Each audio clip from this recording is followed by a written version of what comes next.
Dead body নিতে এসেছিল কালকে, পুলিশ এতটাই সংযত ছিল, কারো মাথা ফাটিয়ে দিয়েছে, কারো চোখ কেড়ে নিয়েছে,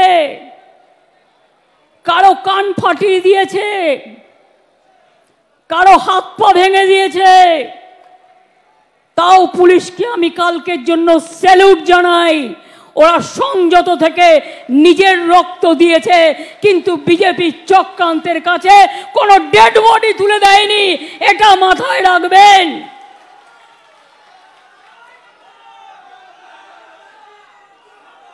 এত তাড়াহুড়া কিসের?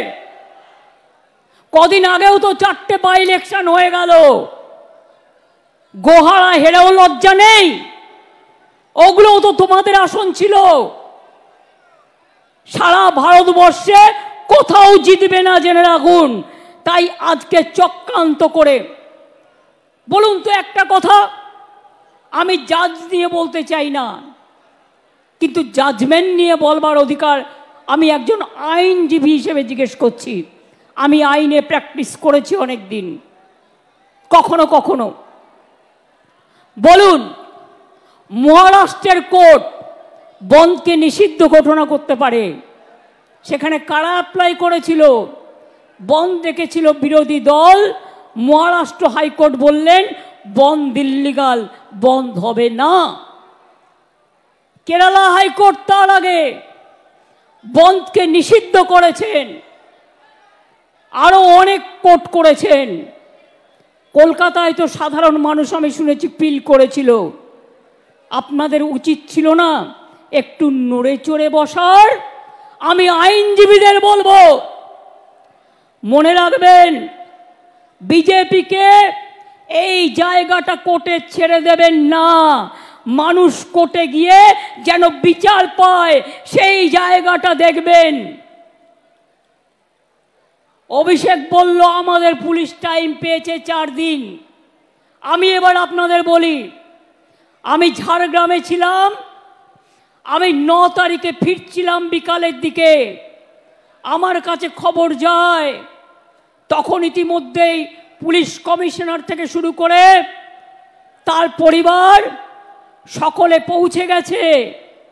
আমি তাদের সাথে কথা বলে যা যা করণীয়, জুডিশিয়াল ম্যাজিস্ট্রেট ডাকা থেকে শুরু করে, দেখুন ঘটনা একটা দুর্ভাগ্যজনক ঘটেছে, তারপরের অ্যাকশনটা যাতে কোনো রকম দেরি না হয়, কোনো রকম ভুল ত্রুটি না হয়।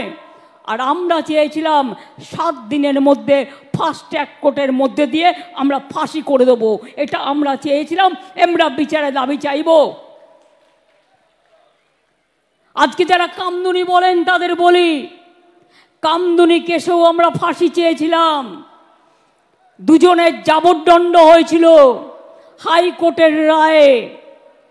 অনেক চোর ডাকাতকে এখন ছেড়ে দেওয়া হয়। মনে রাখবেন, এমনকি আমার কাছে প্রায় ফাইল আসে 10 বছর 12 বছর হয়ে গেছে, ওদের ছেড়ে দেওয়া হোক। কেন ছাড়া হবে? যে খুনি তাকে কেন ছাড়া হবে? যে ধর্ষণকারী কেন ছাড়া হবে? যে অত্যাচারী তাকে কেন ছাড়া হবে? কিসের নিয়ম? কিসের নিয়ম? আমি প্রধানমন্ত্রীকে চিঠি দিয়ে সতর্ক করলাম, আবেদন জানালাম, আপনি একটা ন্যায় সংহিতা তৈরি করেছেন, নতুন আইন, তাতে 10 বছরের একটা ধাপ, 12 বছরের একটা ধাপ, 16 বছরের একটা ধাপ, তারপরে আর একটা ধাপ, তারপর 10 বছর। কেন এই ন্যায় সংহিতা করার কি প্রয়োজন ছিল? আমি এখনো বলি রাজ্যের হাতে পাওয়ার নেই। রাজ্যের হাতে পাওয়ার থাকলে আমি 7 দিনে করে দেবো। যারা ধর্ষক করবে তাদের একমাত্র শাস্তি ফাঁসি, ফাঁসি, ফাঁসি, আর কিছু নয়। এই একটা কাজ করলে মনে রাখবেন সব ঠান্ডা হয়ে যাবে। যারা দুর্বৃত্ত তারা ঠান্ডা হয়ে যাবে। কিছু কিছু মোদি মিডিয়া এদের প্রমোট করছে, আর সোশ্যাল মিডিয়ার আমি বিরুদ্ধে নই, কিন্তু অনেক অপপ্রচার করা হয়। চক্রান্ত করা হয়, কুৎসা করা হয়, মিথ্যে কথা বলা হয়। আমি ছাত্রছাত্রীদের একটা কথা জানিয়ে রাখি, এখন cyber crime is the main crime, মাথায় রাখবেন। আর্টিফিশিয়াল এজেন্সি এআই এর নামে কি করেছে জানেন? নামটা হচ্ছে এআই। ধরুন আমি না, আমার গলা না, কিন্তু আমাকে দাঁড় করাবে, আমার গলা দেবে, দিয়ে কিছু বক্তব্য রাখবে। ধরুন আপনারা কেউ না, তিরঙ্কুরের গলা দেবে, তিরঙ্কুরের গলা দিয়ে বক্তব্য রাখবে, কিন্তু আপনি যখন বের করবেন আসল সত্যটা, যেটা এআই করেছে, আর্টিফিশিয়াল ইন্টেলিজেন্স, তখন দেখবেন দুদিন পার হয়ে গেছে, অলরেডি আগুন লেগে গেছে। এই সব করছি আজকে। মনে রাখবেন, আমরা এমন কোনো কথা বলি না, এমন কোনো কাজ করি না যা মানুষের পক্ষে নয়। আমরা সেই কাজই করি যেটা মানুষের পক্ষে। আমি আপনাদের কাছে বলে যাচ্ছি, আমি নেক্সট উইকে অ্যাসেম্বলি কল করব বিধানসভা স্পিকারকে বলে, এবং আমরা ওয়েস্ট বেঙ্গল অ্যাসেম্বলি থেকে আগামী 10 দিনের মধ্যে ফাঁসির, ধর্ষকের ফাঁসি চাই, এই বিল আমরা পাশ করে রাজ্যপালের কাছে পাঠাবো। আমি জানি রাজার পাট, রাজাবাবু কিছু করবে না, না করলে মেয়েরা মনে রাখবেন রাজভবনে গিয়ে বসে থাকবে ঘন্টার পর ঘন্টা, ভাইরাও থাকবে। এ বিল সই করতে হবে, রাজ্যপালের কাছে, রাষ্ট্রপতির কাছে পাঠিয়ে দিয়ে দায়িত্ব সারলে হবে না। আপনি আবার বড় বড় কথা বলেন কি? আপনার রাজভবনের কর্মী, একজন মহিলা কর্মী, তাকে আপনি নির্যাতন করেন, সে মেয়েটা বিচার পায়নি, ট্রমাটাইজ হয়ে গিয়েছিল, তাকে আমি অন্য জায়গায় চাকরি দিয়েছি, তাকে আমি সরিয়ে নিয়েছি, থাকবার জায়গা করে দিয়েছি। এই কথাগুলো বলতে পারেন না? লজ্জা নেই? কালকে কারা এসেছিল আন্দোলন করতে? ছাত্রছাত্রীরা না guardian to call? Guardian to call. ছাত্রছাত্রীরা কেউ তোমাদের সাথে নেই, শুভ সমাজ নেই, শুভ বুদ্ধির লোকেরা নেই। আচ্ছা বলুন তো, যদি বাংলার লোক হয়, তারা নবান্ন চেনে না? তারা রাজভবন চেনে না? আমি তো কালকে দেখলাম রাজভবনের দক্ষিণ গেটেও ঢিল মেরেছে। এরা কারা? এরা কোথাকার? কোথার থেকে এসছে? আমি পরিষ্কার বলে যাই, বাংলা সবাইকে গ্রহণ করে, সবাইকে আসন দেয়, সবাইকে অলঙ্কৃত করে, সর্বধর্ম মানে, সবাইকে ভালোবাসে। কিন্তু কেউ যদি মনে করেন বাইরে থেকে এসে বাংলাকে অচল করবেন, বাংলাকে অশান্ত করবেন, তারা মনে রাখবেন বাংলার মৃত্যু নেই, বাংলা অচল হয় না, বাংলা সচল থাকে। প্রত্যেকটা লোককে যারা মেরেছে খুঁজে বের করা হবে, এবং প্রত্যেকের আমরা চাই শাস্তি হোক। কোর্ট কি করবে আমি জানি না, বিজেপি বললেই কোর্ট ছেড়ে দেয়, মানুষ তো শাস্তি দেবে, এটা মাথায় রাখবেন। আমি মানুষকে কথা বলবো না, আইন হাতে তুলে নিক। দেখুন, আমাদের মতো একটা সরকার দেখান তো, যারা কুৎসা করে টিভি চ্যানেলে গিয়ে, সবাই খারাপ আমি বলবো না, কিন্তু কেউ কেউ তো আছে টাকার বিনিময়ে করেন, তাদের আমি জিজ্ঞেস করব, যখন দুনিয়ার ডাক্তাররা প্রতিবাদে স্ট্রাইক করছিলেন দেশ জুড়ে, আমরা কিন্তু ডাক্তারদের বিরুদ্ধে একটা অ্যাকশন নিইনি। তার কারণ আমি মনে করেছিলাম ওদের আন্দোলনটা সঙ্গত, ওরা ওদের বন্ধুর বিচার চাইছে। কিন্তু দিল্লিতে ওরা কিন্তু এফআইআর করে দিয়েছিল ডাক্তারদের বিরুদ্ধে, যেটা সুপ্রিম কোর্ট বলেছিল এখনো পর্যন্ত যারা কাজে জয়েন করেনি কিছু করবেন না, পরে এটা রাজ্যের ওপর ছেড়ে দিলাম। আজকে কতদিন হলো? 9 থেকে আজকে কদিন হলো? 9 তারিখে পুলিশ ডেড বডি পেয়েছে, 10 তারিখে রাত 3টে নাগাদ ডেড বডি ক্রিমেশন হয়েছে, সারা রাত জেগে কাজ করেছে। আমি নিজে 11 তারিখটা বাদ দিয়ে তার কাজ ছিল বলে 12 তারিখে সকালে তাদের বাড়িতে গেছি। তার বাবা মাকে বলেছি, বলুন আপনারা কি বলতে চান, আপনারা আমাদের কাছে কি কি চান, আপনাদের কি কি দাবি। আমি পুলিশ কমিশনারকে সাথে নিয়ে গিয়েছিলাম। তার আগে যে কেসটা দেখছে আমাদের পুলিশের, তিনি সমস্ত ভিডিও রেকর্ডিং দেখিয়ে, সিসিটিভি ফুটেজ দেখিয়ে সব রিপোর্ট তার বাবা মাকে দেখিয়ে এসেছিল। আমি শুধু বলেছিলাম, আজকে সোমবার, আমাকে শনিবার পর্যন্ত টাইম দিন। মঙ্গল, বুধ, বৃহস্পতি, শুক্র, শনি, 5 দিন। মঙ্গলবারের মধ্যে সিবিআই হয়ে গেল। তার মানে ওরা বিচার চায় না, কেসটাকে জলে ফেলে দিল। আজ কদিন হলো, আজ কদিন হলো ঘটনা ঘটে, ওরা পেয়েছে মঙ্গলবার। সিবিআই অর্ডার হয়েছে কোর্টে সম্ভবত মঙ্গলবার, তাই তো? সন্ধ্যেবেলায় কাগজপত্র পেয়ে গেছে। তারপরে মঙ্গলে 8, আর একটা মঙ্গলে 15, আজকে বুধবার 16 দিন হয়ে গেল। কোথায় গেল বিচার?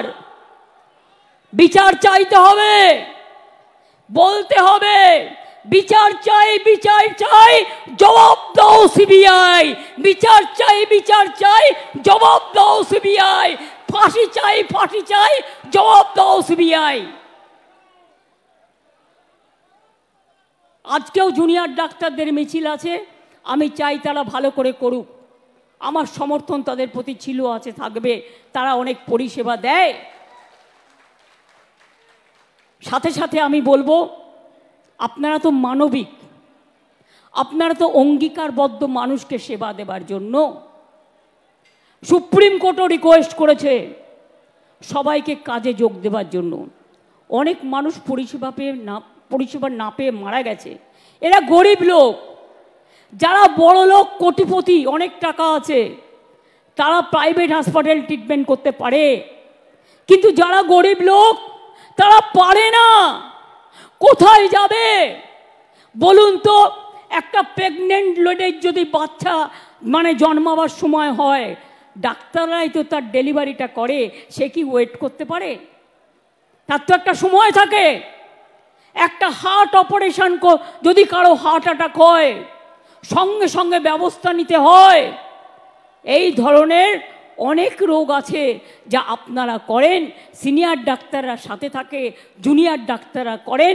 এর থেকে আপনারা ট্রেনিংটাও পান, ট্রেনিংটাও হয়ে যাক। আমি আপনাদের কথা দিচ্ছি, আমি আজকে মিটিং করছি, আজ পর্যন্ত বলছি, আমরা কোনো ব্যবস্থা নিইনি। আপনারা আন্দোলন করেছেন, আমি কোনো ব্যবস্থা আপনাদের বিরুদ্ধে নেব না।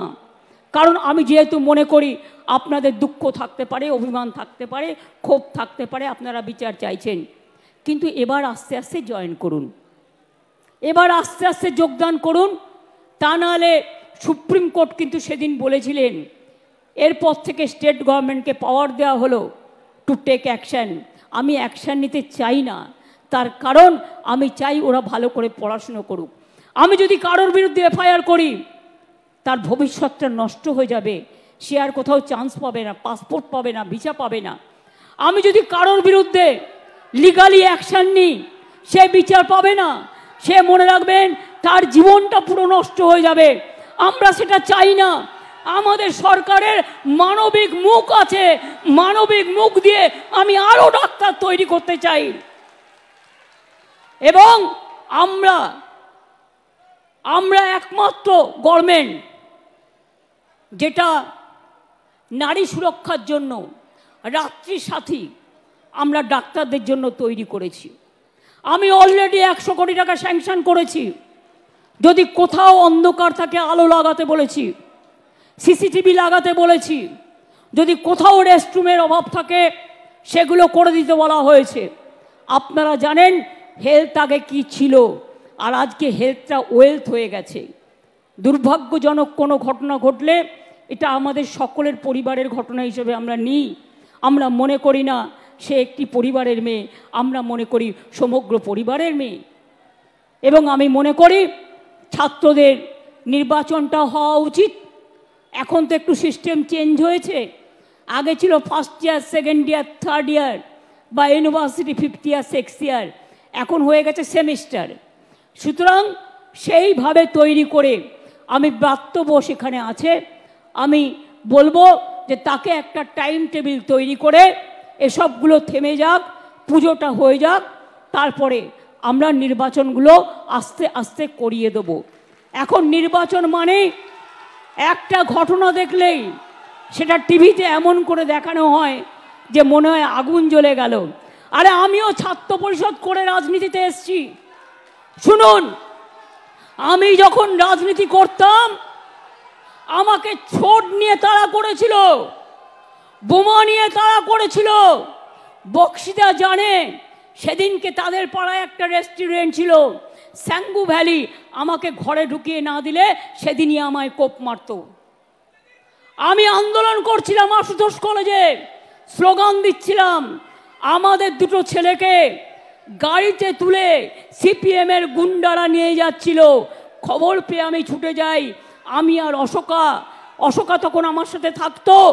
ছুটে গিয়ে অশোকা ওর কলার ধরে আর আমি দুটো থাপ্পড় মারি, মেরে ছেলে দুটোকে রেস্কিউ করি। মনে রাখবেন, অনেক করেছি আমরা।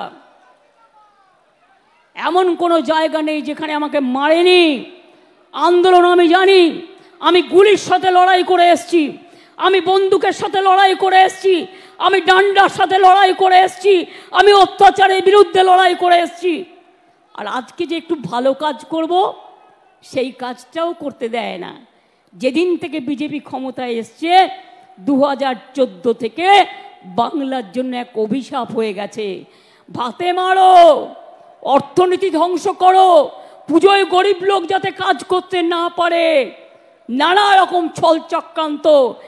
যারা ধর্মকর্ম মানে না, ইলেকশনের সময় ধর্ম নিয়ে কথা বলে, আর সামনে পুজো, ক্লাবগুলো পুজো করবে, কত গরিব মানুষ ঢাকি থেকে শুরু করে, ধামসা মাদল থেকে শুরু করে, আদিবাসী নৃত্য থেকে শুরু করে, লোকশিল্পী থেকে শুরু করে, বাউল থেকে শুরু করে, হকার ভাই বোনেরা থেকে শুরু করে, দোকানদারেরা থেকে শুরু করে, তারা কাজ করে, তারা সারা বছরের ইনকাম করে। সেগুলোকে বন্ধ করে দেওয়ার পরিকল্পনা করছে। এটা আমরা করতে দেব না। কেউ কেউ মনে করছেন এটা বাংলাদেশ, আমি বাংলাদেশকে ভালোবাসি, ওরা আমাদের মতো কথা বলে, ওদের সংস্কৃতি আমাদের সংস্কৃতি এক। কিন্তু মনে রাখবেন, বাংলাদেশ একটা আলাদা রাষ্ট্র, ভারতবর্ষ একটা আলাদা রাষ্ট্র। মোদিবাবু আপনার পার্টিকে দিয়ে আগুন লাগাচ্ছেন, মনে রাখবেন, বাংলায় যদি আগুন লাগান, আসামও থেমে থাকবে না, নর্থ ইস্টও থেমে থাকবে না, উত্তরপ্রদেশও থেমে থাকবে না, বিহারও থেমে থাকবে না, ঝাড়খণ্ডও থেমে থাকবে না, উড়িষ্যাও থেমে থাকবে না, আর দিল্লিও থেমে থাকবে না। আপনার চেয়ারটা আমরা টলমলো করে দেব।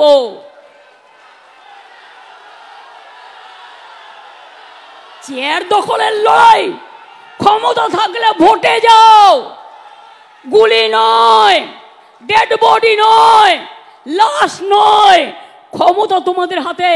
কেন করছো না ফাঁসির জন্য, যে এইসব ধর্ষণ করলে ফাঁসি হবে? কেন এই আইনটা করছো না? অভিষেক যেটা বললো আমি তো সেটা লিখেছি। আমি এখনো বলি, নরেন্দ্র মোদী আপনার পার্টি কতটা আমায় চেনে আমি জানি না, কিন্তু আমি এটা মনে করি, যতই ফান্ডিং করুন, অনেককেই ফান্ডিং করছেন আপনারা, খবর আমরা রাখি। মনে রাখবেন, ওই ফান্ডিংকে আমরা এন্ডিং করে দেবো। আমরা এটা করতে পারি এবং আমরা জানি। আমি ছাত্রছাত্রী সমাজকে বলবো, আপনারা আগামী শুক্রবার কলেজের গেটে গেটে ফাঁসির দাবিতে এবং ফাঁসির দাবিতে, আন্দোলনের দাবিতে ছাত্রছাত্রীরা আন্দোলন করবেন। আমি আমার সব ব্লকগুলোকে অনুরোধ করব, নেতৃবৃন্দরা যারা আছেন, কেন সোশ্যাল নেটওয়ার্ক করেন না? পার্টি যখন করছে আপনাকেও করতে হবে। You are bound to do it. All the MLA, all the MP, all the councillors, all the student leader, all the youth leader, সবাইকে আপনাদের কিন্তু এই ফেক ভিডিওর কাউন্টার করতে হবে, ফেক ভিডিওর কাউন্টার করতে হবে। আর পুলিশের কাছে এফআইআরও করতে হবে। এরকম জিনিস দেখলে সাইবার ক্রাইমে যাতে পুলিশ অ্যাকশন নেয়, ইমেলও আছে, এটা মাথায় রাখবেন।